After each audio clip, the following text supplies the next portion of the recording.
G'day, I'm Rob. And I'm Dave. And you're listening to the Doctor Who show for the month of August. August, Dave! I can't believe we're at the end of August already. This year has seemed so long and yet so short. That's a very good way of putting it, actually. It feels like a lot has happened and yet not much Nothing has happened, that's right. Listeners, tonight, of course, if you heard our last episode, is our Christopher Eccleston era episode, and I am really looking forward to this, Dave. This is a great era to be talking about. It is. It's a really good era. It's the first time we've dived deep into one of the new series Doctors. We've done 3 of the classics, but this is our first new series one, so very happy about that.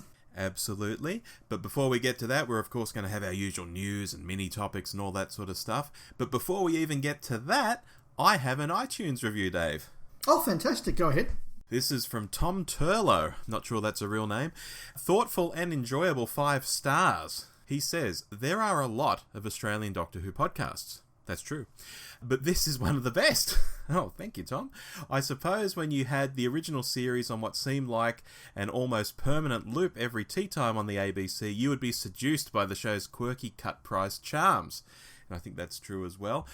Go on. I was just going to say, I didn't realise this until I made the point on another podcast I guested on recently, where they said to me, which Doctor Who did you grow up with? And I said, well, by the time I turned 7, I'd literally seen on free-to-air TV, normal weeknights, no specials, I'd seen stories from Doctors 2, 3, 4, 5, 6 and 7. Yeah. So, it really was very different for us. Oh, absolutely. Tom continues, the Doctor Who show is a fine example of Antipodean Whovian podcasting. Whereas Flight Through Entirety is all camp, outrageous extravagance, this is a little more low-key and subdued. Both presenters clearly love the show and give an intelligent and thoughtful take on things. That's nice. There is, how should I put it, a diplomatic air to the proceedings, with neither man wanting to talk down the show. How about that, Dave? We're diplomatic. Well, I do travel a lot. Very good.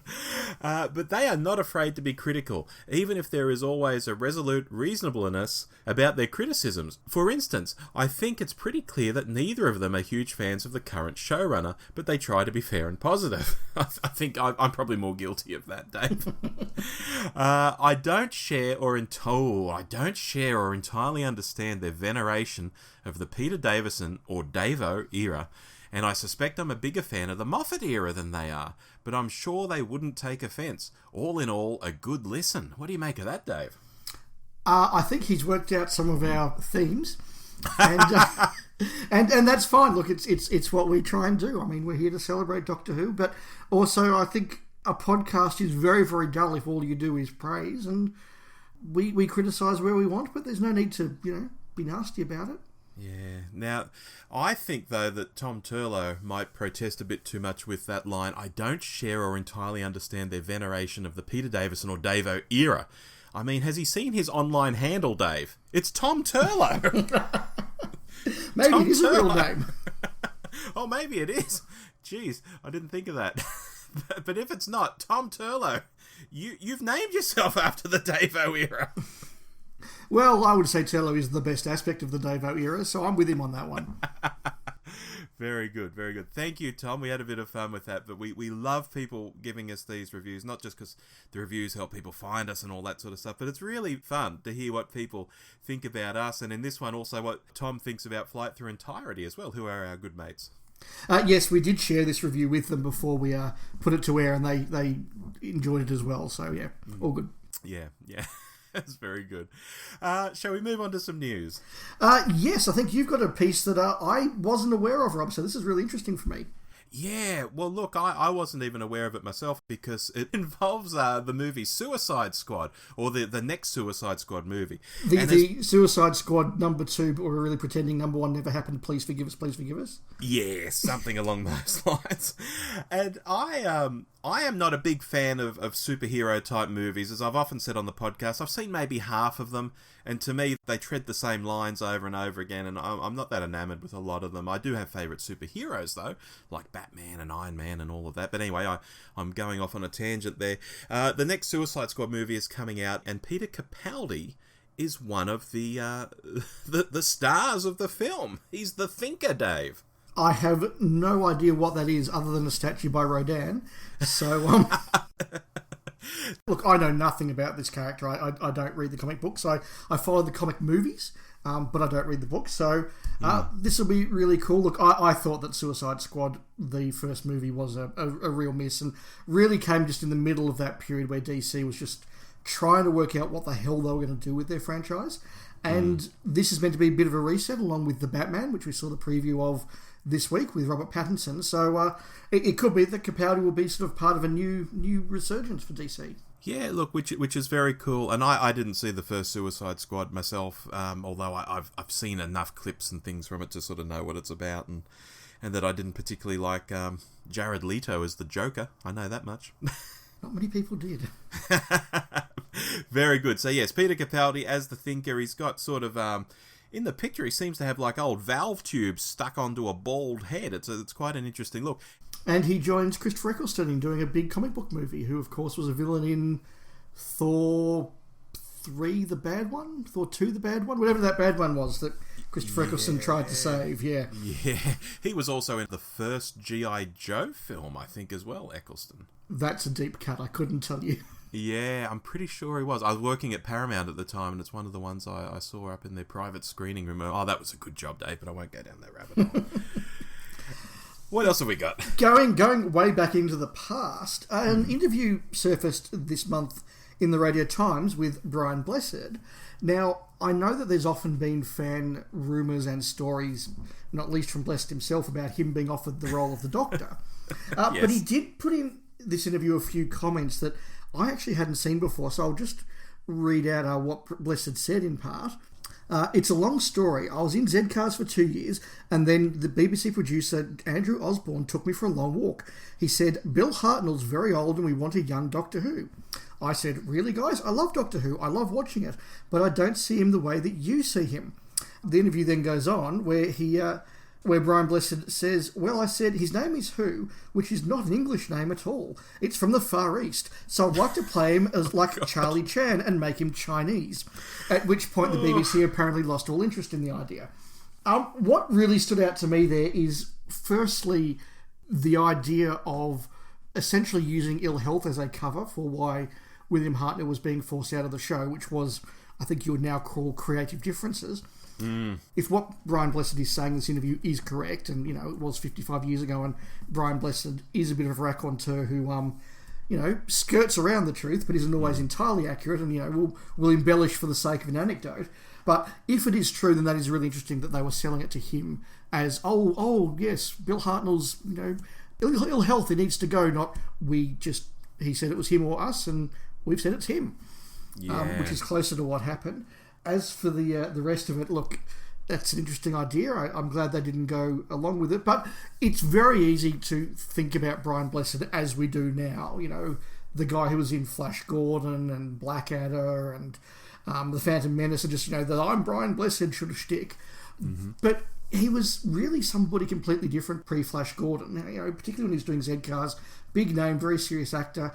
I've long said that at the time he was playing Augustus in I, Claudius, he probably was as good, if not the best, TV actor in the UK at that time. So it would have been a big deal to get him, but it didn't happen. Yeah, and all I'll add to that, because I do agree with what you were saying about his acting abilities, is that it's interesting that he tells this story about, his name's Who, so he should be, Asian, because Pat Troughton, didn't he want to, in quotation marks, black up and do it like the Arabian Nights or something? Am I misremembering that? I think he wanted to do something sort of, Yes, the story is that Troughton wanted to be as anonymous as he could, so, blacked up, big turban, big dark glasses, that sort of thing, so he could go to the supermarket and no one would go, oh, you're Doctor Who. Yeah. So I think that his motivation was far different to Brian Blessed's, but they ended up in very similar and equally disturbing places. Yeah, gosh. Could you imagine? Well, think of the way people look at Talons of Wang Chiang. Now imagine if this had happened. Oh, my God. Anyway, moving on. There's a new immersive Who experience to open in the UK, Dave. We got this from The Guardian. Apparently, they've had a Great Gatsby immersive experience over in London for a little while now, and this is quite a popular thing. You go in and you sort of feel like you're part of, in this F. Scott Fitzgerald sort of world. You know, I guess they play some jazz and it's all quite, immersive. So they're going to do this Doctor Who one called Time Fracture, where apparently from next year you'll be able to go in, and it's set during the Blitz. Now, this sounds very much like a Christopher Eccleston story, doesn't it? And a bomb drops during the Blitz, and it rips open a rift in time and space, and Daleks and Cybermen and all sorts of things will pop out. And apparently a character from this multi-platform story that's going on at the moment, Time Lord Victorious, where there's comics and there's Big Finish and there's books and there's all sorts of stuff happening. A character from Time Lord Victorious will be in it. So it sounds very sort of fanish, because I know a lot of fans who aren't even interested in Time Lord Victorious. I'd be one of them. But apparently this is going to be a big thing, and people can go in and be the hero and get into this immersive indoors experience, and, you know, it could be lots of fun for the kids. Well, I guess when it actually happens, we'll have to wait for our friends in the UK to go along and tell us what it is and how it works and if it's any good. Yeah, exactly. And whether this character from Time Lord Victorious is any great shakes in it as well. One final piece of news from me, and it's a quick piece, but I think an exciting piece, and that is that they have announced that the next animated story from the 60s is going to be Fury from the Deep, which will be out in the UK on the 14th of September. It will again be available in colour and black and white. I still don't understand the colour thing, but some people like it, so that's fine. No Australian release date, though, Robert. No. I mean, that's par for the course, though. I think we're always about 3 or 4 months behind with these. Yes, I still don't think we've got Power of the Daleks version 63 or whatever it is yet, have we? No, I don't think we have. Not that I've been actively looking for it, because I do own those earlier versions. In fact, I'm not even sure why I would buy this new version. They've slightly tweaked the visuals, I think. Yeah, I don't think that I will buy the other one. I've been told that some of the extras are very, very good, but yeah, no, I probably won't. But I am very keen for Fury from the Deep. I've been a little ambivalent on these animations, but Fury from the Deep is one story I really like. I really think the soundtrack is excellent. I think it would lend itself very well to animation. I'm really curious to see what they do with this one. Yeah, I mean, I'll let you in on a secret, which is I popped Faceless Ones into the old Blu-ray player a month or so back, and I watched the first episode, and I thought, oh yeah. And then I took it out because I wanted to play some other Blu-ray, and I've not put it back in. You know? And I think, what kind of fan am I? Because I love the Faceless Ones novel back in the day, the Target novel, and you know this is a story we've never been able to see before like this in its entirety, and you know it's been redone, and I just I watched one episode and I was kind of over it. I haven't been that desperate to watch the Faceless Ones either. I think that's one that really. I mean, we've got 2 existing episodes. We've got a pretty good idea of what it looks like and how it felt. Exactly. Fury from the Deep, though, I think is a story that does lend itself well to the format. It is excellent as an audio adventure. And so I think it's quite good. So I am actually quite excited to see this one. Plus, I just think it's a really good story. Oh, well, it is that, you know. So, you know, thumbs up, and I will be buying it, of course. Of course. Shall we move on to mini topics? Yes, one from me, Rob. I put a little survey on Twitter earlier this month, and the results interested me, so I thought I'd put it out to our listeners.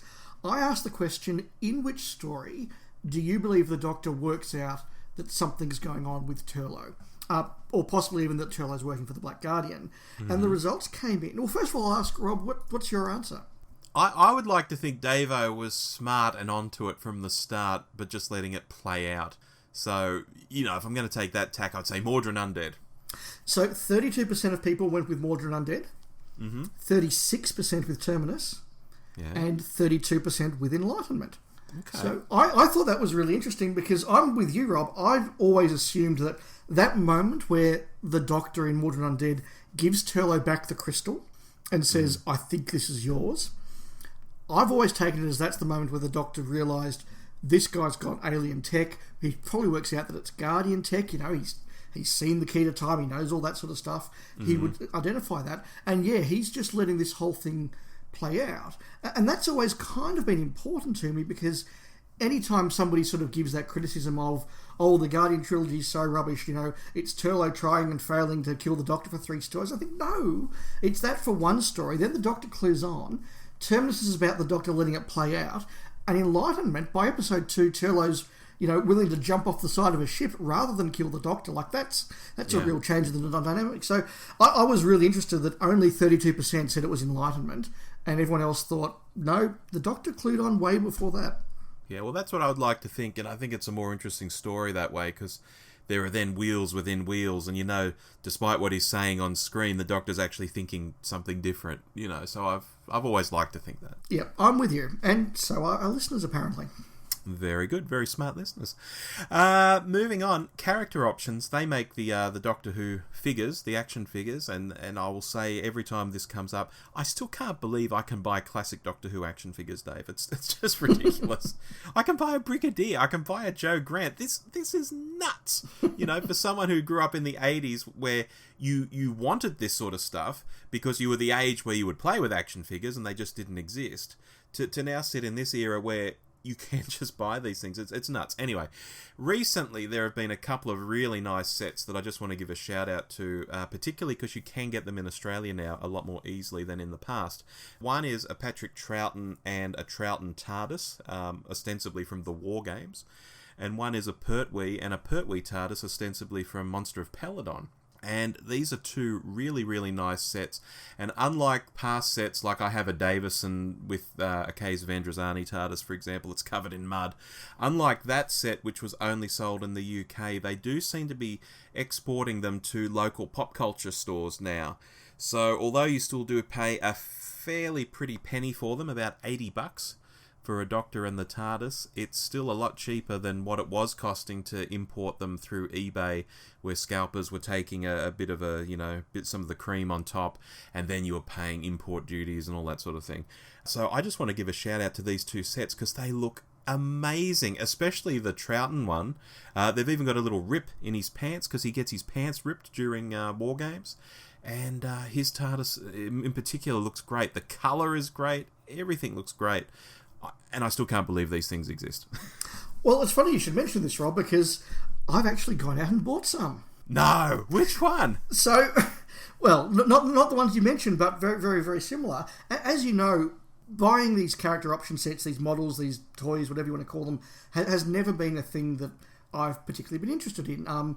Different Doctor Who fans have different interests and hobbies. Some people like to make costumes and dress up as characters. Some people like to buy these sets. I collect lots of Target books and Virgin books. Different things, different things. But I've always wanted a really nice Dalek one. And I've never bought one when they've come out because I just don't notice, because I'm not following it, because I'm not invested in it.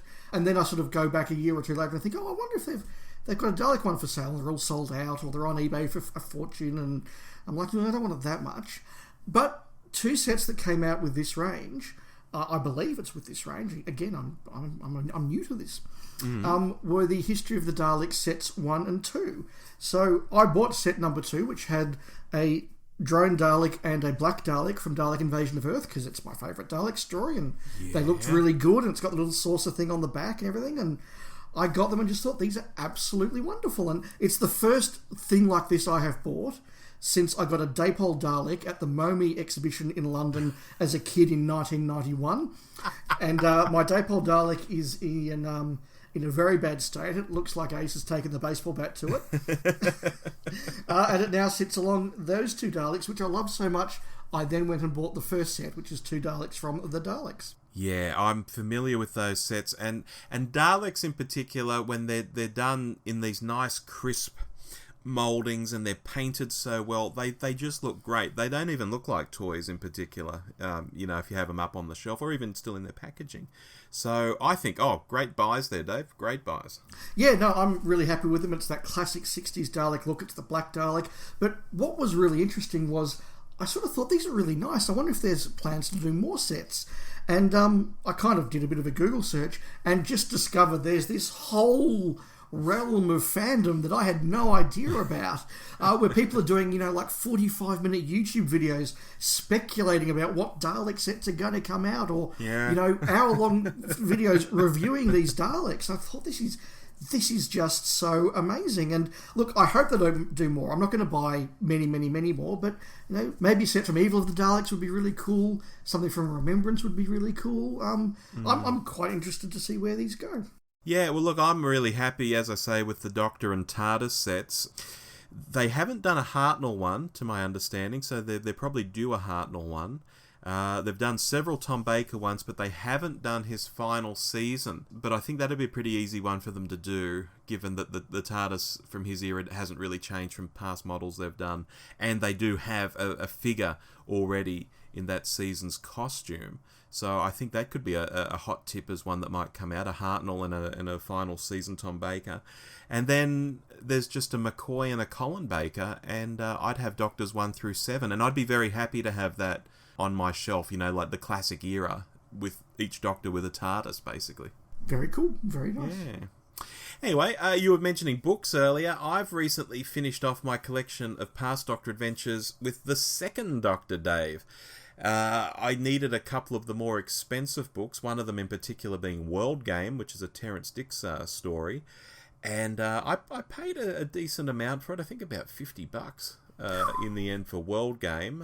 One of the other ones that's normally expensive, I got a fair bit cheaper, so it sort of balanced out the prices. But I finished my collection of PDAs with the Troughton Doctor, and let me tell you, the final PDAs from like about 2004, 2005, I don't think they were done in huge numbers at all, and they are just becoming ridiculous in price these days. You say that, Rob, but the other day I bought something I haven't done for a long time. I bought a original Star Trek novel, Star Trek Discovery, purely because it's a sequel to one of my favourite episodes of the original 60s series, The Conscience of the King. Mm. And I didn't pay a lot less than $50 for a brand new spin-off novel. I paid, $30-something, so that's actually not unreasonable. Like, if you bought that new today, it would be $25, $30. Yeah, look, that is true. I mean, I know they were 13 or 14 at the time, but Rob, that was last century. But I'm still living in last century, Dave, in some ways. That's the problem. I know. It is weird, isn't it? Yeah, but look, anyway, I've finished that. I now have all the Davison PDAs and all the Troughton ones. I'm not sure I want to start collecting any of the other Doctors as much as I want to, because as I say, the ones from the 2004-2005 sort of era, it really makes collecting these quite expensive. You can get several novels really cheap, and you think, oh, I'm onto something here, but then you try and collect the set, so to speak, and oh my god, they're so pricey. That is very, very, very true. Anyway, that wraps up the mini topics, which I think just clears the way now, Dave, to talk Christopher Eccleston. Can I put a bit of context into this very quickly, Rob? Yeah, of course. Now, talking about the Christopher Eccleston now, like, we still sort of think of this as part of the new series, and it's bright and it's young and it's all very recent and it's this century, not last century.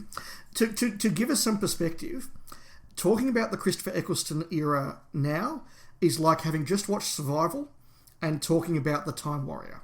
Wow. Or to put it another way, we are as far from the Christopher Eccleston period now as somebody watching The Armageddon Factor was from An Unearthly Child.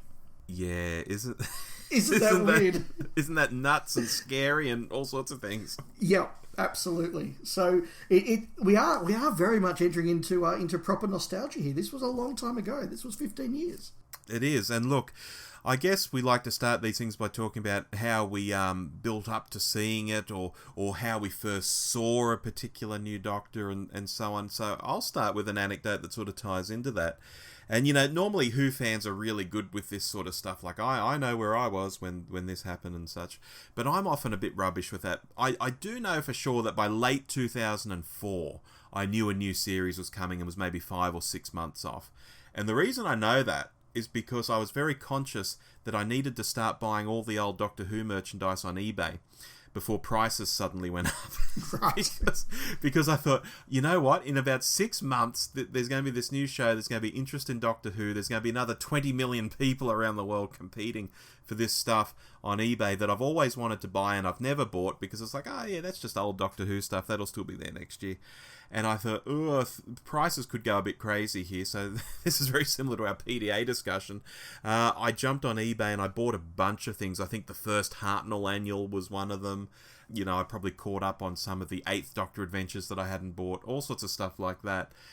So yeah, it was late 2004 for me for sure when I knew it was coming, and I was very keen on Doctor Who again, and that's what I got up to for 6 months prior to it coming out. So this was a period where both I and my particular circle of local fans here in Melbourne that I'd known for 10, 15 years at that point were kind of very divorced from fandom at this stage. We'd all moved on from the local club. Doctor Who was, to all intents and purposes, dead and buried. The telly movie came out. It didn't lead to a series, and that was 9 years ago at this point. And so we were all sort of very sceptical. Plus, we were all living lives. I think in this particular group of friends in 04, 05, 06, we had weddings. People getting engaged, people having kids for the first time. It was all very, grown up. And, who sort of cares about Doctor Who anymore? And then these rumours started to come out about the show, and then it was confirmed. And one of the really interesting points was that we learned that it was by Russell T Davies, and that basically he got this off the back of his success writing a series called Queer as Folk. Yeah. Now, I was the only person in this group of friends who had a copy of Queer as Folk, let alone had seen Queer as Folk. And I do recall actually, bringing them over to my place one time and just putting on a few clips from Queer as Folk. Like, for example, there's this wonderful scene where this chap who doesn't pick up very often in Manchester actually takes a guy back to his place thinking he's going to get lucky, and then the guy sees that there's a copy of Genesis of the Daleks on his shelf. He's like, oh, can we watch that? I love it. And there's also, like a great bit about how this guy's friend later on says, proves that he's a real friend and really knows him and cares about him because he's also learnt all 7 Doctors and can name them off by heart. And then they have the joke, what about Paul McGann? Paul McGann doesn't count. And so, there was this real sort of sense of, okay, this guy does know and love Doctor Who. Yeah. I can certainly remember finding out that Christopher Eccleston was the Doctor, and again, by pure coincidence, we'd all recently watched a movie starring him, the name of which I probably should have written down because I've forgotten it. But it's one where he goes completely mental and they accidentally kill someone and they have to... Shallow Grave, that's it. So the movie Shallow Grave with Christopher Eccleston in it, and he plays a real nutcase in that.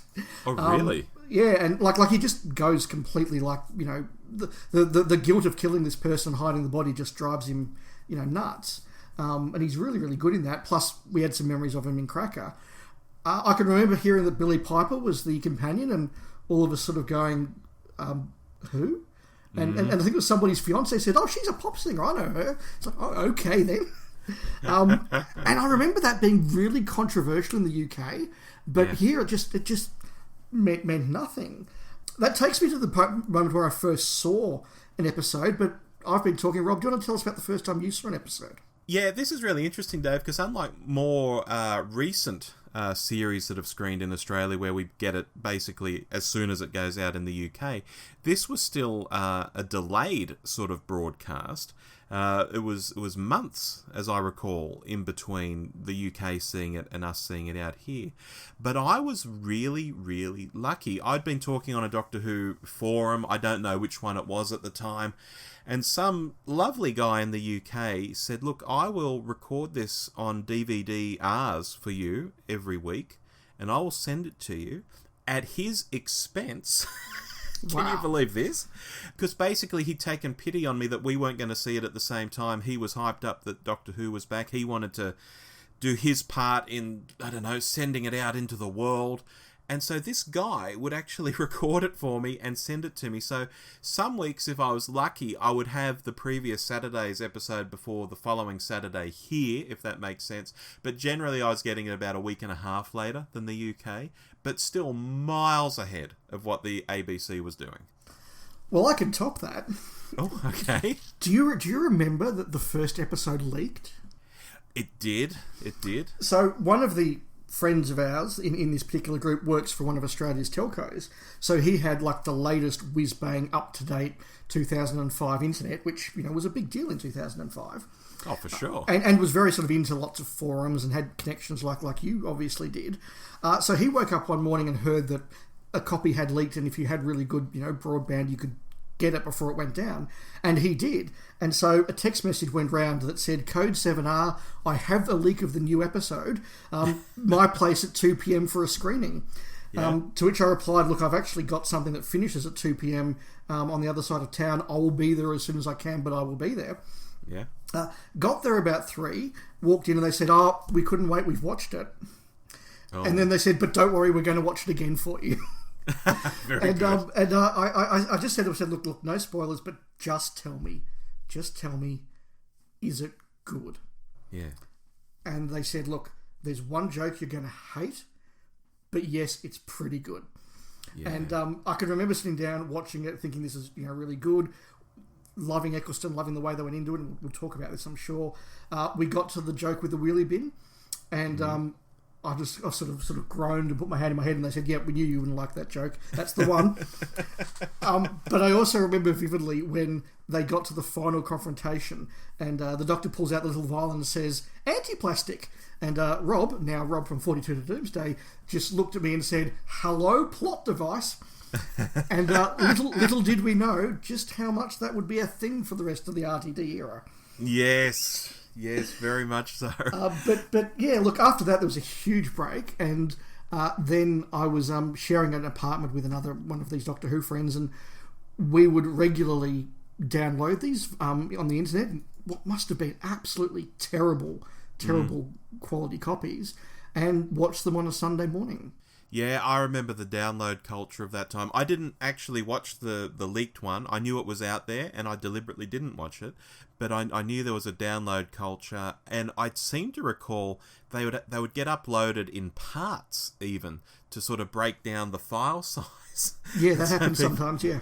People would upload them in 3 or 4 or 5 parts. I mean, it's incredible with the kind of internet we have now. I mean, I'm talking to you over like a 100 megabit connection. Yeah, that's right. Whereas back then you were downloading in these megabytes in parts. It was amazing. But my thoughts on the first episode, I really liked it. I could see it was modern TV, and I was wrapped with that. Doctor Who sort of finally felt like it was something I could show other people. And that was an amazing feeling, because even as a kid, I would cringe at Doctor Who a lot. It's true. I could see the acting was hammy. I could see the sets were terrible. I was a kid who grew up on Star Wars, so looking at Doctor Who effects, even as an 80s kid, even as a youngster, I was like, no, this is crap. What I was a fan of the concept and the thoughts I'd have in my head when I'd read the novels, 100 times more than what the show's actually presented as. But here was a show that was modern and interesting and fun, and I could show it to people. And once I knew where the goalposts were, I could then become critical of it and say, well, that episode's better than that episode, and so on and so forth. But that first episode, I thought, was just great. Yeah, the wheelie bin thing was a bit silly, but I was just delighted that they'd brought it back and hadn't stuffed it up. Yeah, it was really amazing, particularly that the regulars landed so perfectly, so instantly. And I think we expected Eccleston to land well, and we didn't perhaps at the time give him credit for just how good he was, because we sort of expected that, and he didn't beat expectations, he matched them, and that's always tough. Whereas Billie Piper, we had no expectations, and were just blown away by how good she was. Yeah. Now, Dave, something we should probably discuss at this juncture is that as soon as the series started, it felt like we knew that this Doctor wasn't lasting beyond the series we were watching, which was an absolutely bizarre situation to be in. Yeah, I reckon that it was only a couple of episodes in that we got the news that he was going, and very quickly also that this David Tennant guy was playing the role. Yeah, it's crazy when you think back on it, and I put some thought into it this afternoon when I was looking at what we'd be discussing, and I was frankly mad about it. And listeners, please remember, we didn't have information that we have now. We didn't know of Chris's mental health issues. We didn't know that he'd had a pretty average sort of time with some of the higher-ups on the show. Even now, that stuff's sort of slightly ambiguous. We assume it was RTD he had the issues with, but we still don't know for sure. But back in 2005, we just had none of this information. And so I was just livid. I was thinking, how dare you take on a role that you must know is meant to be played for a period of time, in a series that's just come back, and you're chucking it all away. Like, who are you? How dare you? Like seriously, I was really mad as hell about this. Yeah, I remember a lot of people were. I wasn't so much. I think I sort of just took it in my stride, and I was kind of just amazed that the show was back. But also I do recall about the same time, once the show had aired a couple of episodes and proved that it was getting the ratings, the BBC commissioned Series 2 and 3 at the same time, which sort of said to us, okay, this show is around and this show is lasting. Yeah, and look, when Tennant did come in, I thought, oh, he's fine, he's won me over, and that sort of anger about Eccleston faded. But for years, I might not have been angry, but I was still annoyed. You know, until I knew more about the situation, I just couldn't believe that someone would take this iconic, wonderful role in a show I loved and just give it up after 1 year. It did not compute. No, it didn't, and it did mean that sort of in fandom and in our minds, the Eccleston era never really consolidated. It is amazing how good it is that he only had one season to get there. I think every other new series Doctor, I mean, we certainly have said this about Jodie, has taken a good season to really hit their stride and delivered much, much more in their second series. Eccleston never got a second series, and he stands only on that first one. And that he stands so tall is really quite incredible. Yeah, when you look back, he's obviously a hell of an actor. There are some aspects to it, though, which I'll get on, I think later in this discussion, Dave, which I think might have made it easy for him stepping into the role then than it is for someone like Jodie or whoever stepping into the role today when the show's been on for so many years. But I might keep my powder dry on that one for a bit longer. Yeah, I think I know what you're saying, and I think, we will bring that up. I just want to sort of mention a little bit about the flow of myself and my circle of friends as the season went on. As this news was all happening, it was successful, it was getting ratings, people at work were like, hey, that Doctor Who program's on, that was quite good. Eccleston had left, the series had been commissioned for its second and third season, because over the course of sort of episodes 2, 3, 4, 5, we all had this kind of collective view of, this is really, really good television. We're not sure if we like it. We're not sure if this is television for us. And it wasn't like a mad thing, it wasn't a #NotMyDoctor thing, it was just this kind of like, look, we were fans of this a long time ago, we've grown up, we're getting married and having kids, and maybe, TV's moved on, and, we shouldn't expect this is going to be for us. Then we had a viewing of episode 6, which was Dalek, and we actually had everybody over to the place where myself and a friend of mine I was, as I say, sharing a flat with at the time, were living. And we all sat down, we downloaded a copy of Dalek that morning, and again, this shows the technology. I could remember Andrew getting up at like 6 a.m, setting the download of Dalek going, and like our fingers were crossed that by the time everyone got there at 1, it would be downloaded. That's what it was like. But we did, and that was the episode where all of us as old school fans sat down, watched it, we've gone, nah, this show is for us. And we were all in from that moment. And after that, with maybe one exception, it just felt like hit after hit after hit after hit. And by the time we got to the conclusion, we were absolutely sold on this thing. But we look back now and we think, the Eccleston era, it was such a good era. But it really did take a lot of us, myself certainly, a good half a season to really, really be sold on it. That's interesting. I differ slightly here, Dave, because that first episode, it's not great, but because it was the first one back, it sort of carried me through. The second episode, where we go off into the future on the space station, I actually thought was quite good, and I liked it. And then the third episode, where they go back in time, Charles Dickens, Mark Gatiss doing spooky, ghosts flying about the place, I thought, this is really good too. I was actually on board the first 3 episodes. Where it fell apart for me is when we got to that 2-parter, the Aliens of London 2-parter.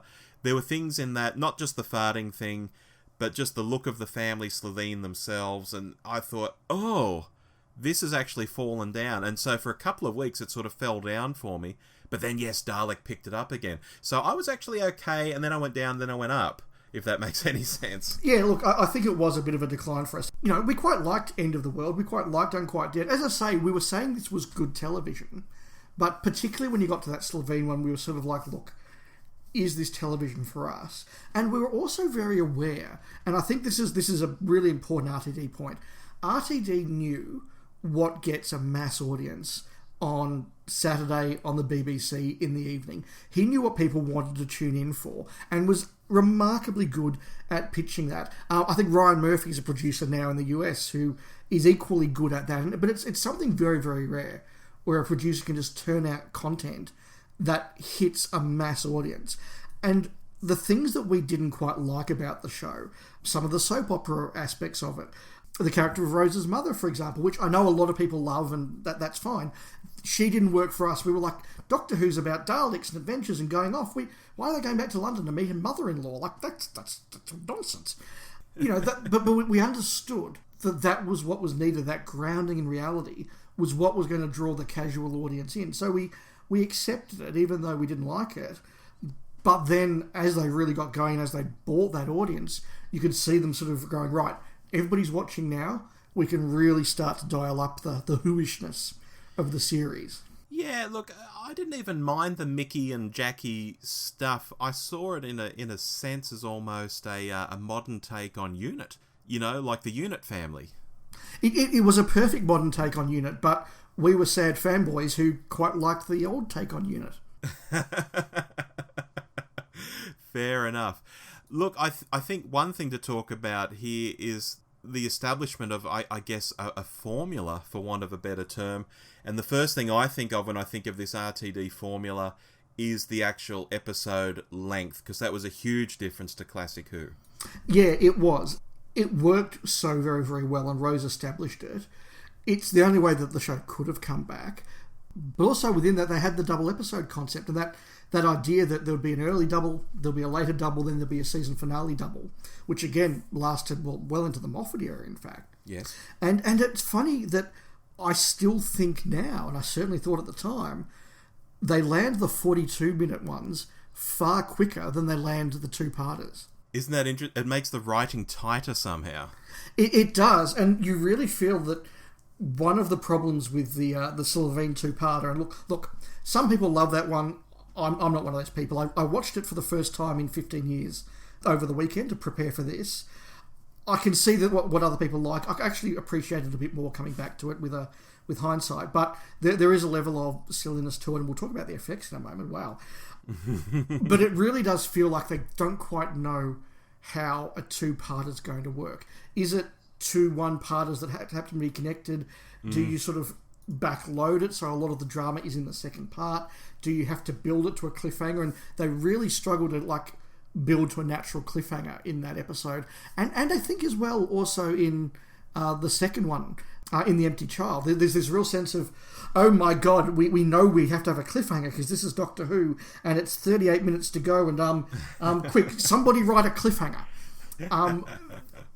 And when you hear interviews with people like Terrance Dicks, they talk about, or Eric Saywood indeed, they talk about how integral it is to Doctor Who that the drama naturally reaches a peak every 25 minutes where a cliffhanger emerges and then they can get back to it. I don't think they really got the hang of that with New Who for quite a while. And even to the point of they had teaser trailers at the end of the episode, so there was this massive outroar when they had the Doctor and his companions are in danger. What's going to happen? Teaser trailer. Next week, here's the Doctor and his companions doing something, having clearly survived. Yeah. I hear. But look, just in general, I find when we talk about Classic Who stories, sometimes I'm complaining about them being too long and full of padding.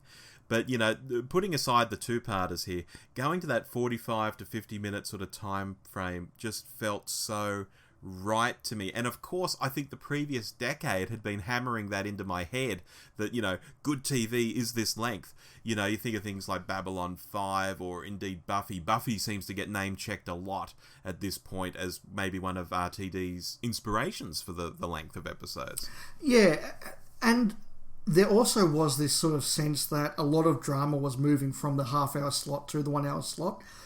It was now a lot more common to get something like, for example, Ultraviolet, which was 6 55-minute episodes, and rather than sort of 12 half-hour episodes, the sitcom was really starting to change at that point as well and become quite different and really pushed out, and also a lot more serialised. You think of something like Coupling, for example, which I think was a much more serialised sitcom than others where you could literally watch them completely out of order. Yeah, look, completely agree. It was a changing time in television. Again, something we don't even sort of think of when we talk about this era, but it was definitely there, and a very changing landscape for sure. It was, and even the look of it. I watch Rose now, and some of those opening shots and some of those shots around London, I just look at this and go, you could put this in front of somebody who knows TV but doesn't know this show and say, when was this made?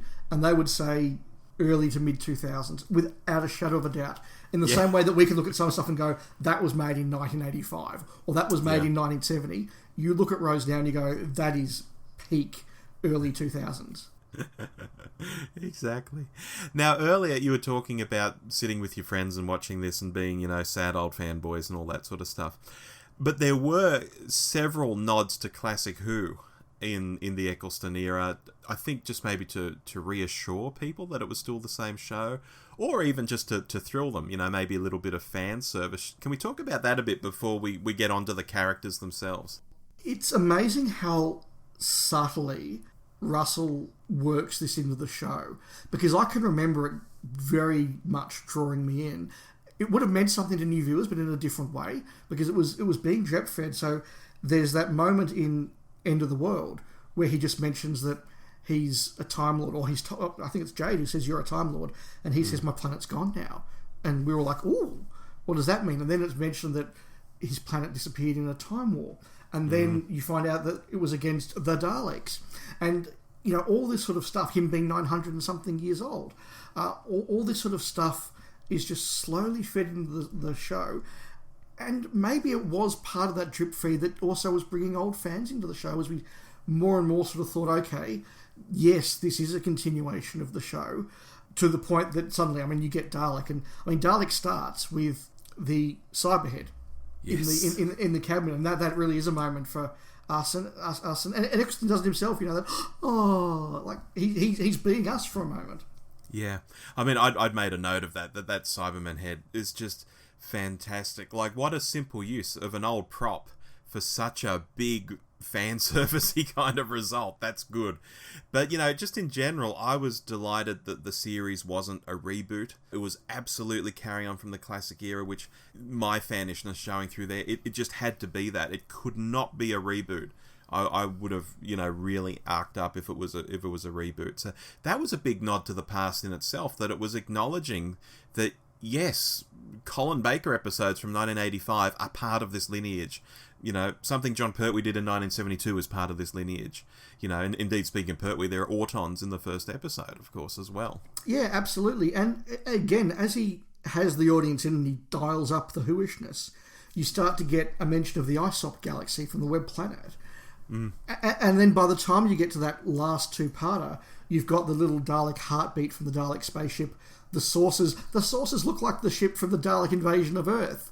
The moment where the controller is killed, and it's a moment that is deliberately reminiscent of the end of Day of the Daleks, where Aubrey Woods is exterminated, and he has his little, who knows, I may have helped to exterminate you. And she gets the same moment. The way that controller is sort of piped up and sort of cabled up in that thing. All these things that trigger our fan brains, but don't for a moment detract from the regular viewer. Yeah, magic stuff. Look, we've talked for a lot about this one series of Doctor Who so far, Dave, but we haven't dived down into the Ninth Doctor himself. So I want to kick this off by saying, at first, I hated the look, because I think that's the first thing we saw. We hadn't seen footage, but we'd seen the look. And remember that McGann had been the most recent Doctor, listeners, and I devoured the EDAs, and to me, that was the Doctor. He was this wild, Byronic, frock-coated man who looked totally out of time, and it had become a very, very sort of idealised image to me. So for Doctor Who Monthly and others to come out and say, well, here's the new Doctor, and it's this bloke with a shaved head and a leather jacket, and you go back and you look at his work, and he's got this accent that's like nothing we've seen in Doctor Who before. It was like, Christ, what is this? I think on a forum I even said he looked like a Mancunian car thief, and some people got really uppity about that and upset with me. But I said, but he does, look, the shaved head, leather jacket. This isn't the Doctor. I wasn't impressed at all. But I think it was after the first episode, I was like, oh yeah, I'm actually kind of cool with this. It just won me over straight away. But his look, initially, I did not like. Well, this is an occasion where I'm ahead of you, Rob, because I loved it from the start. I just thought it was a natural extension of the Doctor's look for 2005.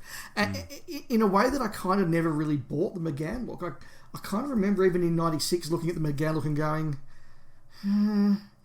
that feels wrong. Like, it just feels like it's out of place now. Whereas I think that the Ninth Doctor's look is just spot on and perhaps hasn't been bettered since. Interesting. And I agree that the Eighth Doctor's look is out of place, but that's what I like about it, because I think it's weird to have a guy dressed like that, you know, in a time machine, basically. I think what's wonderful about it is that it works and looks not natural, but relatively indistinguishable in Rose. But when you then go to the end of the world, and he's still wearing it, and then you go to Dickensian times, and he's still wearing it, suddenly it is alien. But it's alien in an understandable sort of way. And I love the way that they do that doctorish thing of he just keeps wearing this leather jacket wherever he's gone. And, you know, even that wonderful line in The Unquiet Dead where Rose is like, well, are you going to change? I've changed my jumper. Doesn't Dickens or someone say to him, what are you, some sort of navvy or something? That's right, yes. He thinks he's a railroad worker or something. Look, I guess part of what won me over with the look as well was Eccleston himself inhabiting the costume. Yeah. You know, he had such good moments in Rose. I've waxed lyrical about this on a past show, I'm sure. You know, I can feel the spinning of the earth, you know, I can feel it, and all that. And then he says to Rose, now go home, and there's this plunking piano, like boom, boom, in the background, and he's dark and messed up, and I was like, oh yeah, this works, you know. So it was very early on. It was that first episode where I got into the look and his acting and stuff. But yeah, I just wanted to mark that when I first saw him, I was not on board at all. Yeah, I thought he was great from the first moment. He is a very good performer. I think that it's a lot of the subtle things that Eccleston does that really makes it for me. It's the out of place smile. You know, when a human wouldn't smile and suddenly he's grinning wildly because the universe is just interesting and fun. I love that about him. I love the way that he can switch between that and very, very edgy very, very quickly. I agree that line that he has. I mean, everybody quotes it about the earth moving under his feet was a moment to sell us all. But the moment where I kind of really bought him was the next episode. And it's the bit where he's meeting all the delegates on Platform 1. And he has to exchange the gift. He says, I give you air from my lungs. And that's just such a wonderful, weird, bizarre sort of thing that just sells you for a moment that this is an alien world and he is a part of this. He's just a natural part of this. He's weird. He's different. And then when it goes on and you have those moments in this and The Unquiet Dead particularly of the Doctor's inhuman morality and the way that he sees the bigger picture, it's very Tom Baker-ish without being Tom Baker. That idea that he will be the first one to defend the Gelf, but he's also the first one to condemn Cassandra. Yeah, true. Look, before we get on to Rose, though, that aspect of Chris Eccleston's performance where he, as you say, he's just excited to be seeing the universe and isn't this great and so on. There is that darkness, though. It's almost an act, is what I'm wanting to say, that he's into everything, because deep down something's beating inside that is not good. Did you like that sort of contrast when it would come out?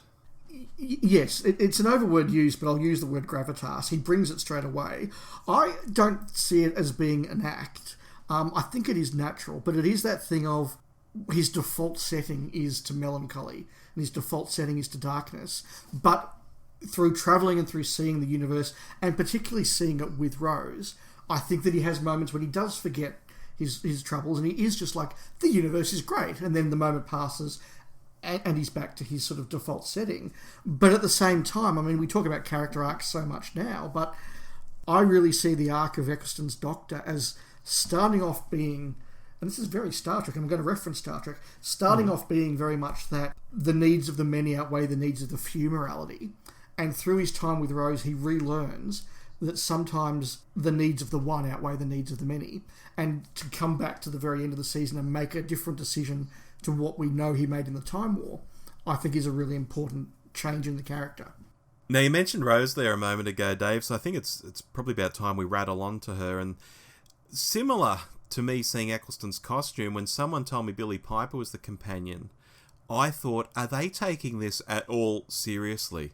Like, again, I was incensed about this because, unlike you, perhaps, I knew of her as being a pop star. Oh, wow. And yeah, I had friends in the UK, and we would talk, and I thought, this is nuts. We've got old mate looking like a car thief, and now we've got cut price Kylie Minogue as the companion, and maybe because there'd been rumours around Kylie being on Doctor Who back in the 80s, I thought, all these things I've thought have always been so dumb are coming true. Like, are they going to balls up this re-emergence of the series? This could be bloody terrible.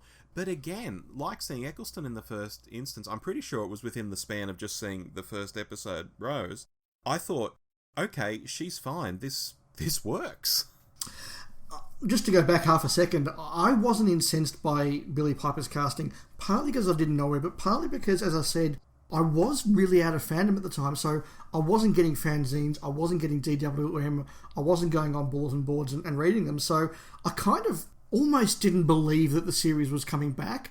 There had been so many rumours that hadn't come to pass.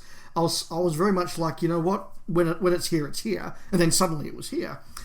Look, Rose is phenomenally good. She stands out as one of the great companions. I know I have issues with where she goes in the next season, but that's not what we're here to talk about.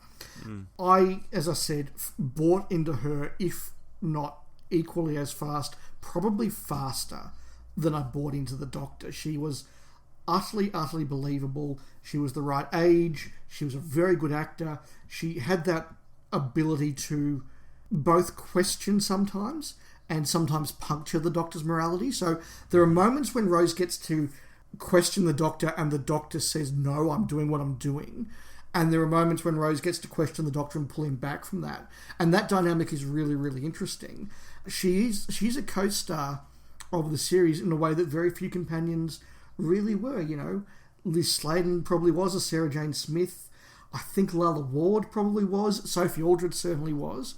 But very few up until now companions got to be the co-star. And Billie Piper's name is in the credits. And can we just stop for a moment and go, how good are those original series credits? Like, that orchestral score, they are so loyal to the original version whilst being so modern and sounding big, and the look was amazing. Again, I think the further they drift from that over the next 15 years, it's to the detriment. So they're really, really good. But her name is in those credits. Yeah, look, I think Rose is precisely the companion they needed to kick off with, at least. Female, tick. I think it had to have that classic male Doctor, female companion dynamic to kick off. She's contemporary, tick. She's not from the past. She's not ridiculously pretty, but she's pleasing to look at. She's a bit of a tomboy, tick. That brings in the sort of ace sort of vibe. She's up for adventure. She questions the Doctor, like you've mentioned. I think she's everything a companion should be. I think she is up there with the great companions. Yep. And this was absolutely the kind of character they had to kick off with. She's not book smart, but she's street smart. That's really important, I think. A question for you. Did you think that there was a romantic relationship, or did you see them as romantic leads of this show when you watched it in 2005? No. I think they had a different relationship to past Doctors and companions. It seemed a bit different, but not to the point of she was actually in love with him.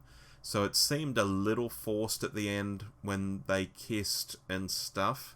Trying to think back to what I really thought, 15 years ago. Yeah, I don't think I bought it fully. When he became the more dashing sort of David Tennant type, I bought into it completely. But with Eccleston, it was a bit...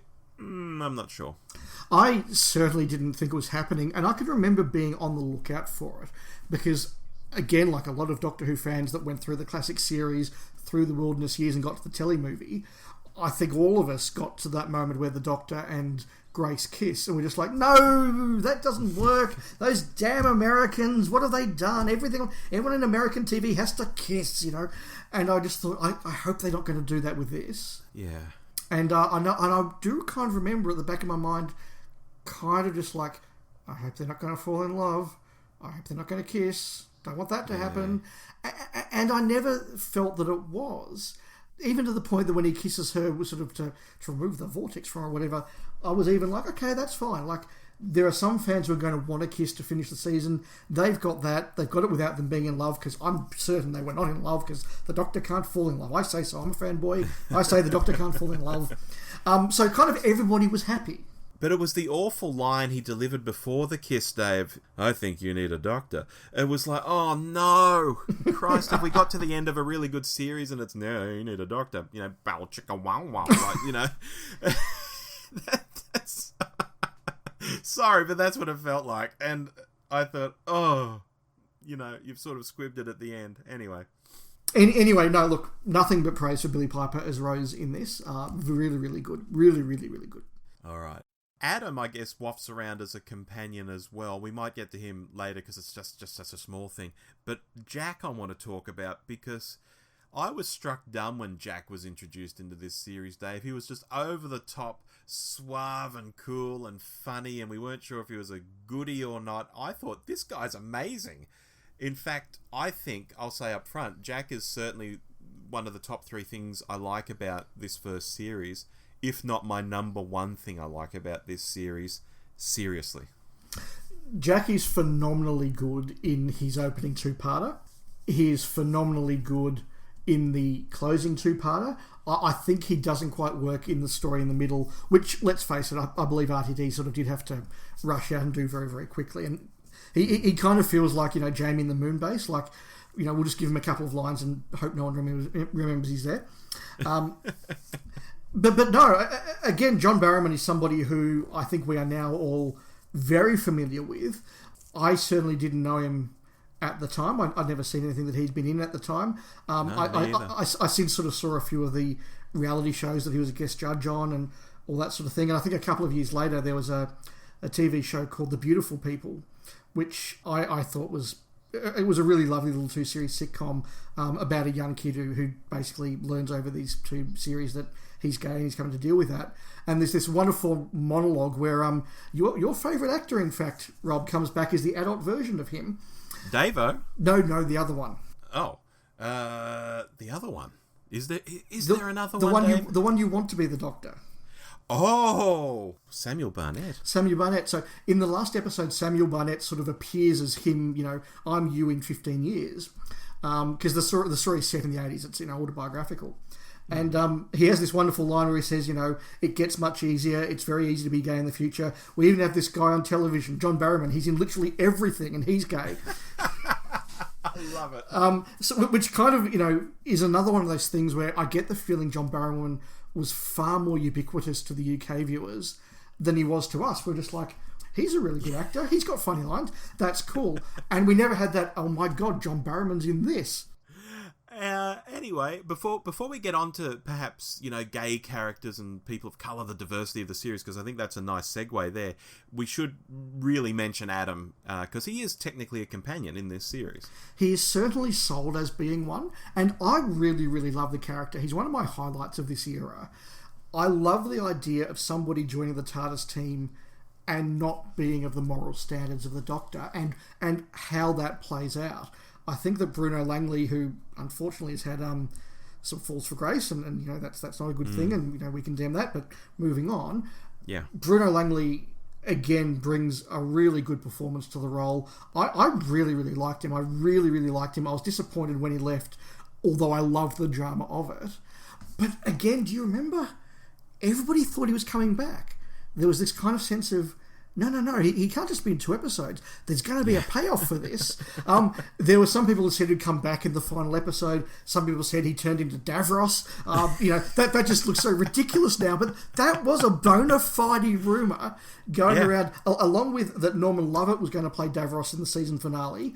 It was that Adam would actually become Davros. And look, he even has that like thing in the middle of his head that could be his eye. Like, that was a bona fide rumour. And it's so funny looking back now. But I don't think Adam was that popular with other fans. I think some didn't like the character, some didn't like the performance, and some didn't like the idea that the Doctor could make a bad judgment about a companion and take someone he shouldn't have. Yeah, I didn't like the character myself. Again, we've talked about this on the podcast in the past. Sometimes someone plays a role so well that you actually don't like them because you don't like the character they're playing. And that was this for me. I had really gotten into the Ninth Doctor and Rose being a team, and sometimes Jackie and Mickey would be in the mix, that's fine. But to have someone come in and sort of mess that up, I actually didn't like him sort of stepping in and messing up the vibe between these two people I was really enjoying. Yeah, I loved it. I thought it was just the perfect thing to do at that point in the series. I mentioned a moment ago, of course, we should talk about the diversity of the series. And I think the series walked a really nice line in this, because I remember the fear that some of fandom had that Doctor Who, under Russell T Davies, was about to become super gay. There was a gay agenda, didn't they call it? Yeah, absolutely. It's gay agenda. Absolutely. That was really a thing. I can remember that being very much a part of the zeitgeist at the time. And this was a point where, these things still weren't remotely part of the mainstream. If there was a lesbian kiss in a TV show about this time, it was like news. Yeah. Whether it was in Buffy, Deep Space Nine, that was news. A male gay kiss was very unusual. I think, Dawson's Creek got there in about season 4, and that was a big deal. And even, just speaking personally, the copy of Queer as Folk I had was something that, a friend had done me a dub and passed me in a brown paper bag. You couldn't go to the shops and buy this. And even when I showed my friends, I said, I'm going to show you some clips of Queer as Folk so you can see, the Doctor Who in this. There was one who said, look, that's fine, but, you're not going to show us any of that gay stuff, are you? Wow. That was an attitude in 2005. Yeah. And so to see, Jack particularly, that moment, his first scene, where it's not Will and Grace, and it's not Dawson's Creek, and it's not Queer as Folk. He's just a character you introduce. He seems funny, he seems suave. He makes an offhand comment about another guy's bottom, and you sort of go, oh, that was a bit different. And that's just a minor point of the plot later. He's the one to go and distract the guard because he, that's a really good line and a really good moment, and it's so undersold. Yeah, look, I agree. And I think, there wasn't a gay agenda here. I think Doctor Who was starting to reflect the times really well, because going beyond gay characters and getting into, say, people of colour and the diversity in the series, you've got a young black guy who's the love interest of the white girl. That was still a bit different. And isn't it really interesting, and I didn't pick it up at the time, but I do when I watch it back now, when Rose disappears for 12 months, there's this real feeling that Mickey isn't the suspect just because he was the boyfriend. It's well, he's the black guy on the estate, so it was probably him. There's this real sort of thing about, well, it's a black guy, so he's going to be a criminal. That message in there is really good, but very subtle. I agree. And look, on top of that, you've got Rose and her family are working class people. Rose works in a shop. Jack, as we've mentioned, he's pansexual, omnisexual, whatever you might want to call it. You've got the Doctor flirting with Jack in some episodes. So Doctor Who had suddenly taken leaps and bounds, I think, from where the show had left off, but hadn't become some agenda-heavy thing, which I think people seem to be afraid of when they talk about the gay agenda. It wasn't virtue signalling. Not that we knew what virtue signalling was back in 2005. No. It just walked that line. It reflected the times, and it still felt like Doctor Who, despite having these newer elements brought to the fore in it. And I think that's the way to do this in any show. If I can just say, you don't ladle it on and make a big deal about it. You just have these things that are, and get on with telling the story. And I think maybe, I won't go down the Whittaker rabbit hole, but that's maybe where her era's gone a bit haywire. It's sort of, saying, oh, look at this stuff we're doing, look at these topics we're doing. And I don't think that's the way to do it. No, it was all the more powerful to see a very racially diverse cast in the series because it was so understated. It was so normal. It was normal to see this, and that was really good. So, Rob, let's talk about things that work and don't work, and let's be positive, because we are being. Let's start with things that do work really well in this. And I might kick us off with one, if I may. Yeah, sure. And that is the guest casting. Again, something I remember very well watching this at the time, and I certainly got it again when I was watching it again for this podcast. You suddenly watch this and Zoe Wanamaker's in there. And Richard Wilson turns up in there. And Simon Callow turns up in there. Just almost every episode, there's a cast member. You go, wow, that's a name actor or actress. It was really impressive that a show that had no cred and was really building off the legacy of something that, didn't go out on top in 1989, particularly, with amongst the industry, turning up in Doctor Who by 1989 was not something a famous, person did. All these names suddenly popped up, and again with very little fanfare. Yeah, it's like everyone was clamouring to be in this show, and it's like, really? Were these people all fans when I was a fan, maybe, as well, and we just didn't know? Yeah, and I think a lot of it must be down to Russell T Davies, who has had at that time a really good reputation inside the industry as like, this guy can write. And he hadn't nearly had the success that he's had. I mean, Doctor Who was probably his real... I'd say his breakout role, because I think Queer as Folk did that, but his big mainstream role as a writer was Doctor Who. But, when he'd done Queer as Folk, when he'd done The Second Coming, things like that, actors knew this guy could write. And so if you're Richard Wilson and they say, the author of Queer as Folk wants you to type in something he's written, he's in. Yeah, agree. Look, for me, things that work just tick all the boxes here, frankly. The companion works, having the extra family of Mickey and Jackie works, the way Jack comes on for some story, that works. It's all really good stuff. The false start of Adam as a companion, that works. Yep. It's all good. But I'm going to throw in an observation here, and this ties back to the very, very start of the discussion on the Eccleston era. I think it's easy to get this stuff right, or easier, when you have a blank sheet of paper in front of you, and it gets progressively harder to not repeat yourself or to top your end of series finales and so on as time goes on. So as daunting as it was to bring back a series like this, I think any intelligent writer or showrunner has a pretty good time of it, because they're ploughing a field, if I can use this analogy, that hasn't been ploughed in decades. It's ready, it's rich, it's fertile. And again, not wanting to go down the Chibnall sort of rabbit hole, can I say this is why Chibnall's maybe having a hard time? He's no Moffat or RTD to start with, but he's someone who's now ploughing a field that's been done over and over and over and over. He doesn't have the same blank sheet to work with, and I think it was that blank sheet that really worked in Russell's favour here. I think, like the Hartnell era, which, as you know, is another favourite of mine, there's no one in the Eccleston era that's saying you can't do that. Yep. And that really, really shows. And there's also no sense in this series, and I think it's the only time it happens in the new series, there's no sense in this series of them looking over their shoulder.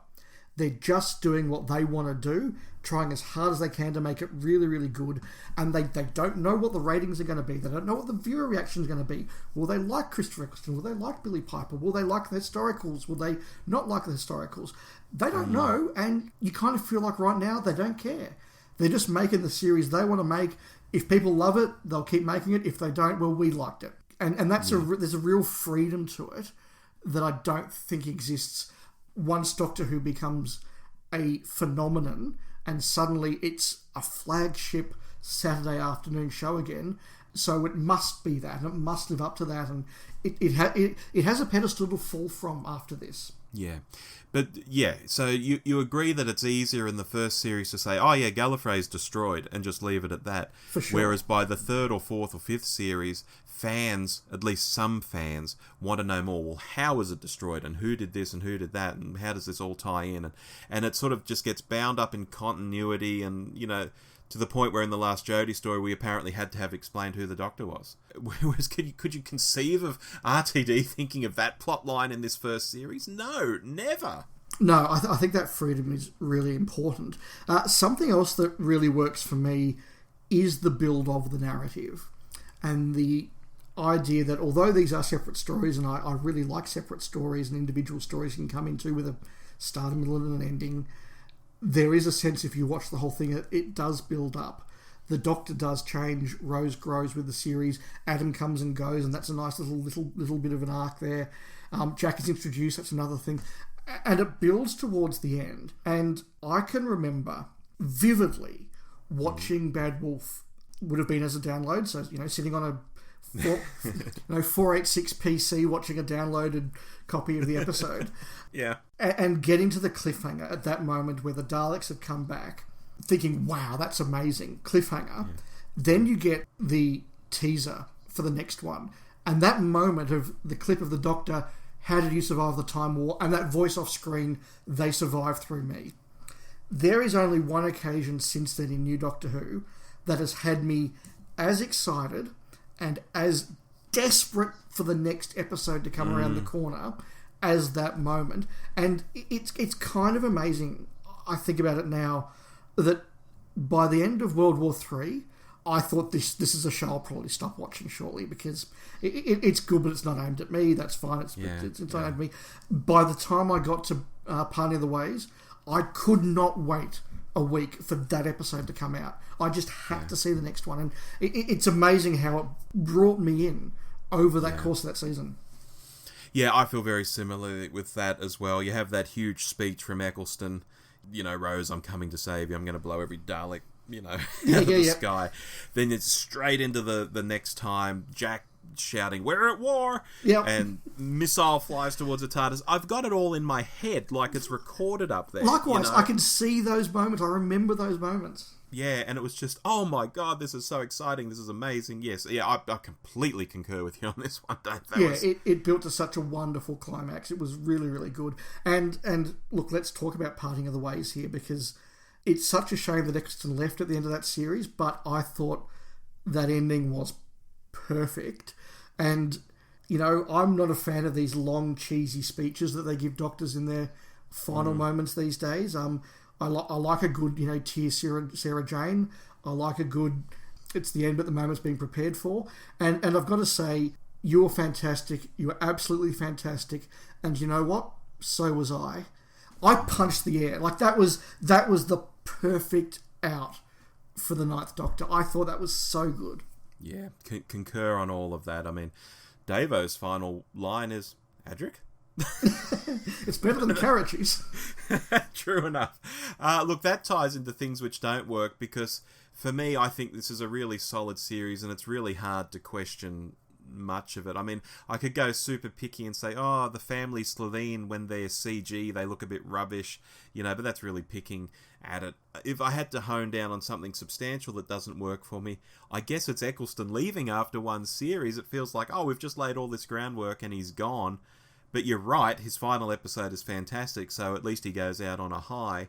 But look, everything else, as I mentioned, the companion, Mickey and Jackie, the way Jack comes on for some stories, all of that's just really good. I find it really hard to pick at things which don't work. So on my list of things that don't work, I've got a major, a minor, and a retrospective. Oh, hit me with it. So my major is the lack of breadth in the series, in that it's very, very earthbound. There isn't a lot of going out to alien worlds, and I like going to alien worlds. Yeah. They do start to do that more as they get into it. I understand why they're doing it, because they're grounding a modern audience. It is the John Pertwee, Yeti in your backyard is more exciting than a Yeti in an alien planet. I get that. But I did sort of, by the end of the series, want them to go to an alien world. And I think that lack of scope is a shame. They at least mixed up the present and the future, though. Oh, for sure. And something like End of the World does feel like an alien world. But then you sort of realise, well, actually, no, it was in orbit of Earth. Like they never quite get out there. Even The Long Game, even Bad Wolf, they're still in the far future in orbit around Earth. And I sort of thought, there's no story there that I'll swap out for it. But I do remember both then and now. I think it's a shame they didn't get to do more alien worlds. The minor thing, and this is perhaps less a thing that doesn't work and more a thing that doesn't work for me, is that I still don't buy what I would call the soap aspects of it.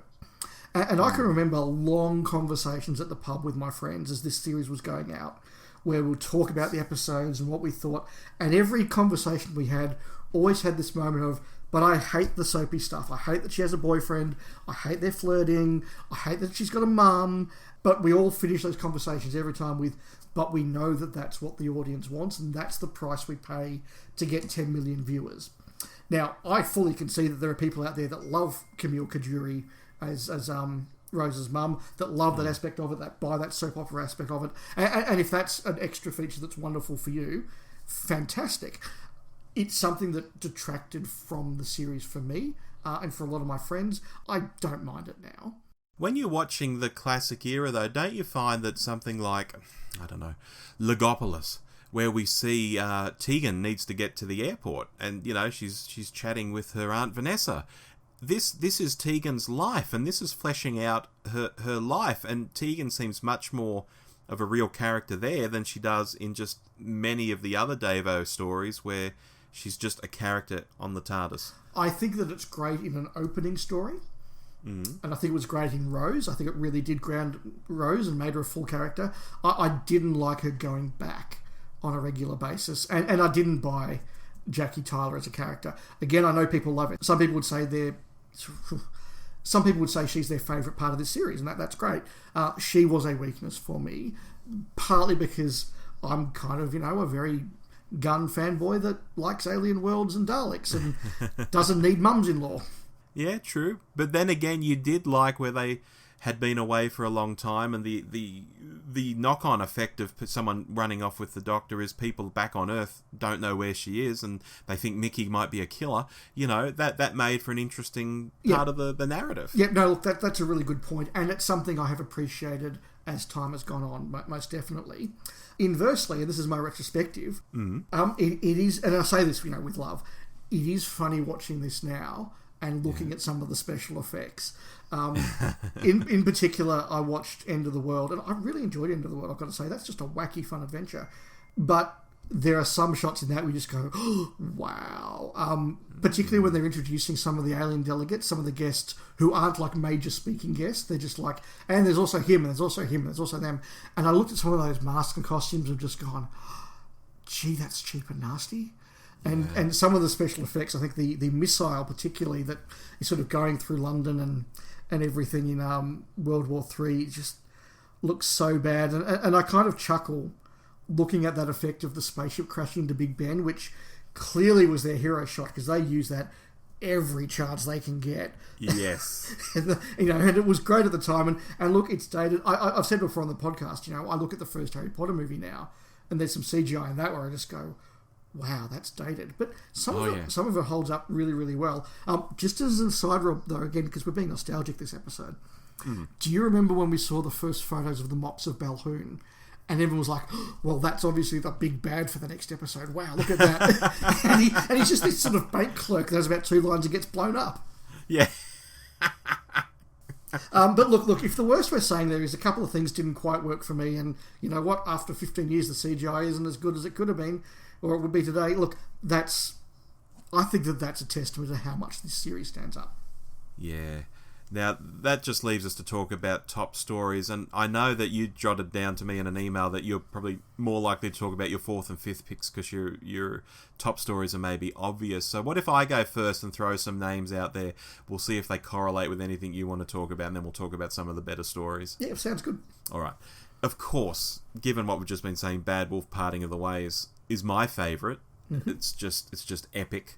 But I think I'd be dumb to ignore Empty Child Doctor Dances. Again, that's very obvious. But I also really, really like Father's Day.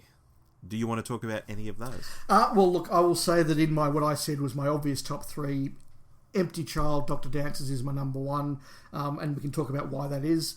Bad Wolf Parting of the Ways was my number 3, and we'll talk about why that is. And look, my number 2 was Dalek. Yeah. Which I think we can't go past. And I think we've spoken about why Dalek is kind of that one that brings them back, does such a good job of bringing the Dalek back. Should we dive into Dalek quickly? Yeah, absolutely. So just, I guess, to illustrate this point I was talking about before, about this, what we saw, I'm talking collectively on behalf of my friends, I hope they don't mind. We haven't named them, so No.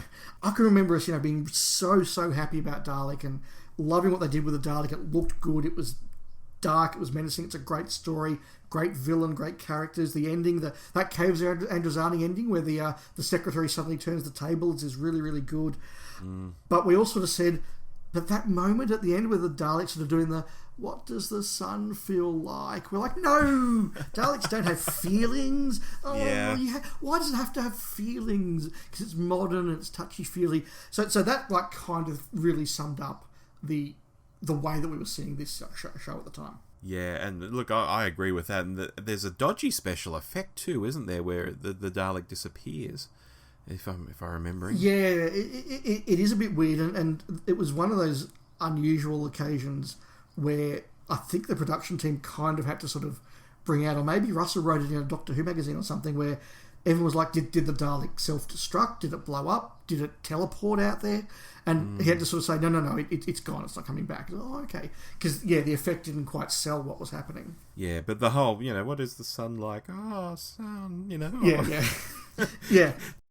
Father's Day, I'll mention briefly. I mentioned earlier, I liked the sort of storylines where the nature of time travel comes into the series, and Rose actually being away has a knock-on effect in the real world. And here again, we look at another nature of time travel, which is going back and trying to change time, and whether that's wise, what it can do. And gosh, some of the scenes in that where the Doctor is essentially killed, taken out by those beasts. And the TARDIS is no longer the TARDIS, it's just a wooden box. There are images from that story that I think are just wonderful. And the fact that Rose's dad still has to die at the end, and actually die, not in a surprise accident, but actually having to walk out into the road knowing, I've got to go and be hit by a car in order to save the world. Like, that's some heavy stuff, man. That's wow. So I'm glad you brought this up, Rob, because this is one of the ones I wanted to talk about. It's number 5 on my list. It was a moment that sort of backed home Dalek, in that Dalek was a big wow moment, and then Father's Day a couple of episodes later was kind of a real, what we would say now, it hits us in the feels. We didn't know that expression at the time, but it does, and it has aged remarkably well.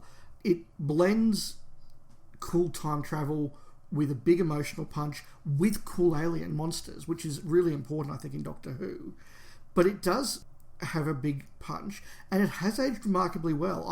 I can remember at the age of 25 watching that and thinking this was a big deal. I'm 15 years older now and a little bit further towards mortality, and the idea of giving up your life like that is an even heavier deal now, I've got to say. It really impacts. And again, Eccleston is just so good in that. The way that he's trying to save individuals, the way that he's lecturing Rose, his anger, his desperation is so good.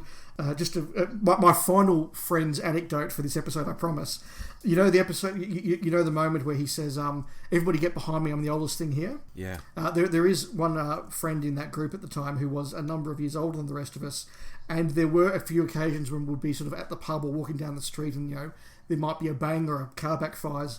We'd say, quick, everybody get behind Victor, he's the oldest thing here. Which he didn't like at all, but I'm going to make sure I mention that. That's awesome. But I guess that's just an example, though, of how much as fans this really did permeate into us, because we were using the lines, like, we would be going out to the pub or going out with each other and throwing in these quotes from the Christopher Eccleston series because we'd enjoyed it so much.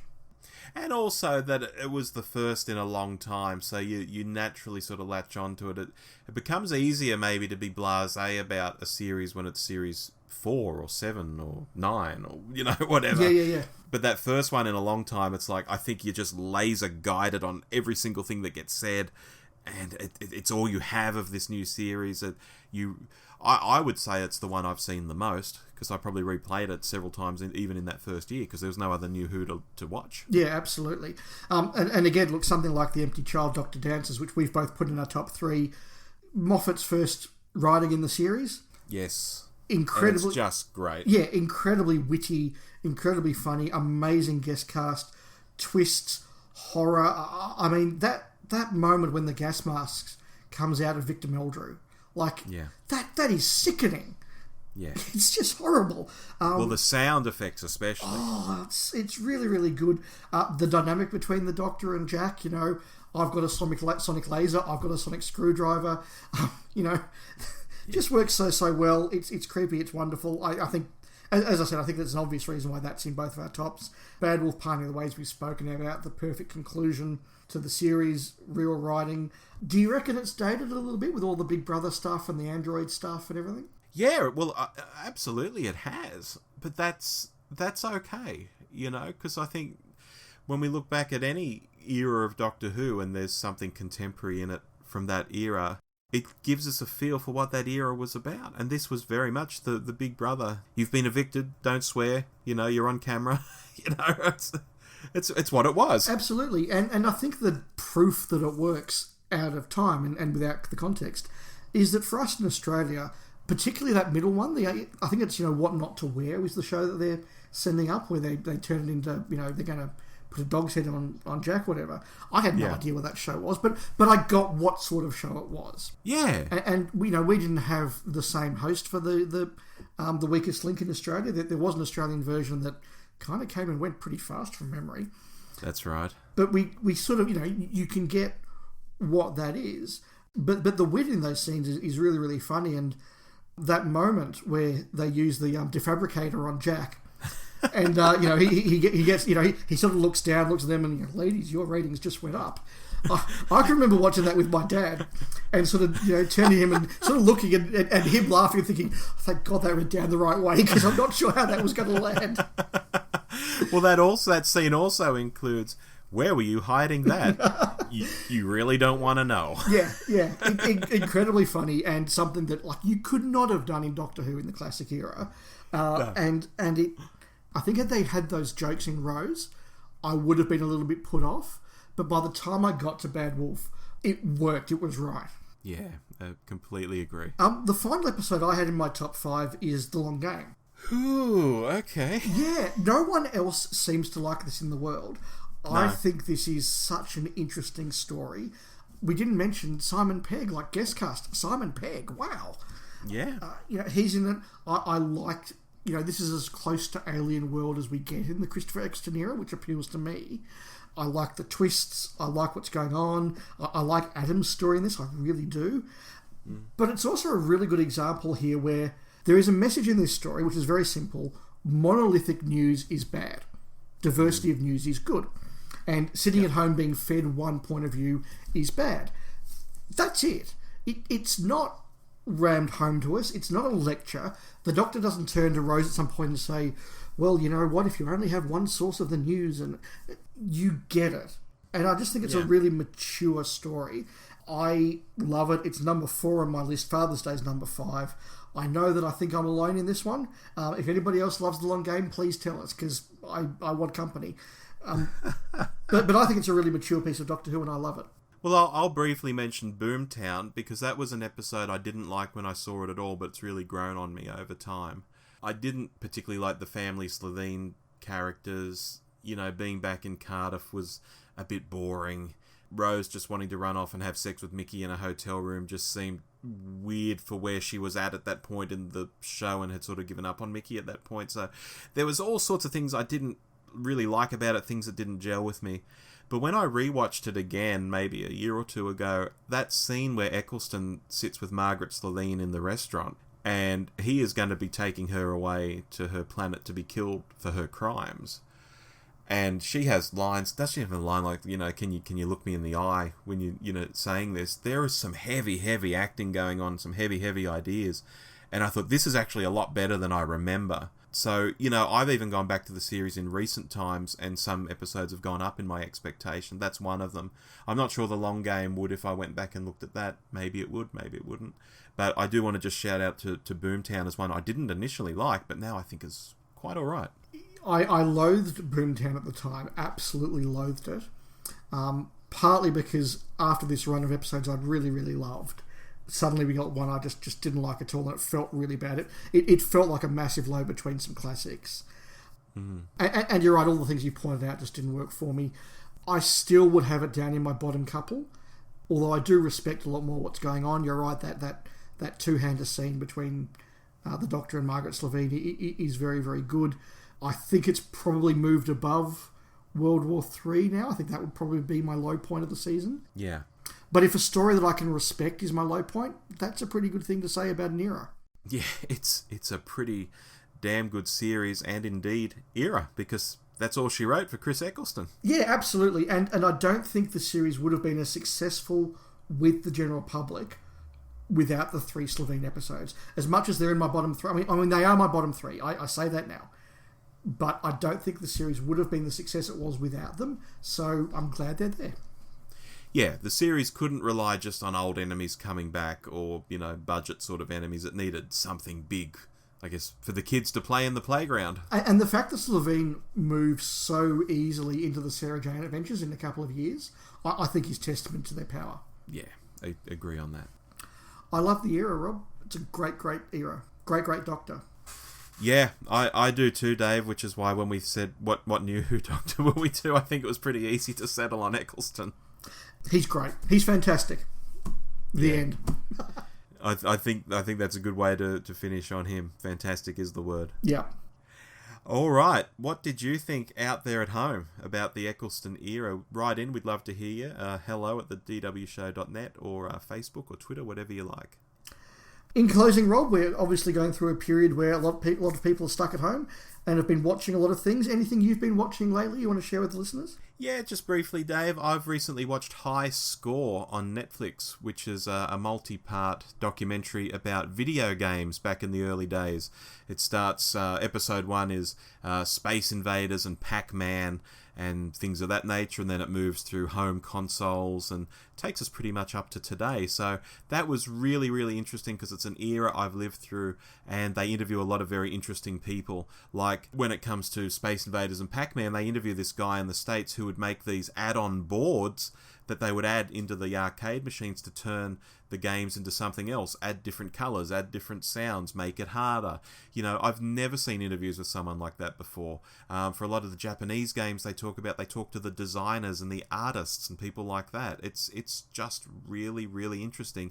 Oh, fair enough. I've actually been going quite retro. Since we did our special reviewing the first series of Picard, and thank you very much, by the way, to everybody who's written in with feedback. It's been really, really positive to hear the discussions that people have had after that, so thank you. Yeah. After that talk, I actually went back and I watched a few episodes of Voyager, some of the ones with Echeb, who I really like, and some of the ones that, particularly the ones that introduced Seven of Nine, and some of the Borg ones from Voyager that I hadn't seen in a long time. And I also just sort of randomly, would scroll through on Netflix and oh, that premise sounds good. I haven't seen that one. I'll watch that one.